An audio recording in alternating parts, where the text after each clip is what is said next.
बाबा साहब ने देखना करना राबिया बसरी को कि हर वक्त जाती है किसी जंगल में, हर वक्त किसी जंगल में जाती है, हर वक्त। बाबा साहब बयान करते हैं कि राबिया बसरी अमूमन जंगल में जाती थी। मंसूर ने सोचा ये किधर जाती है, जाती किधर है। मंसूर पीछे पहुंचा। जब मंसूर पहुंचा ना पीछे, बसरी अपनी इबादत करके फारग हो, राबिया इबादत करके फारग हो चुकी थी। बसरी मंसूर की थोड़ी नजर पड़ गई, कुछ तजल्ली, कुछ कुछ कुछ वो जो कुछ देखी ना, मंसूर पीछे पड़ गया। बहन राबिया ये तू क्या करती है? कहा खामोश, तेरे वाली बातें नहीं है, खामोश, तेरे वाली बातें नहीं है। कहा बहन राबिया कुछ तो बताना।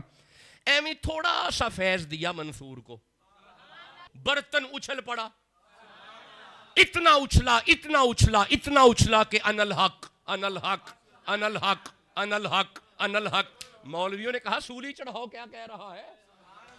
राबिया ने कहा, बाबा साहब फरमाते हैं अभी राबिया ने उसे थोड़ा सा कतरा दिया था, अल्लाह जाने वो जो थोड़ा सा कतरा राबिया ने मंसूर को दे दिया, उसे सूली पे चढ़ा दिया गया। खुदा जाने राबिया के वजूद में कौन से ऐसे तबर्रुकात थे, और वो ही तबर्रुकात बाबा साहब के पास भी हैं। बाबा साहब फरमाते हैं मन्नियम वल्लाहो यारा मन्नियम, मैं नहीं हूं, मैं नहीं हूं, मैं नहीं, सिर्रे सिर्रम जाने जाना तन्नियम, फरीद का होना नहीं है, ये होना ही उसका है।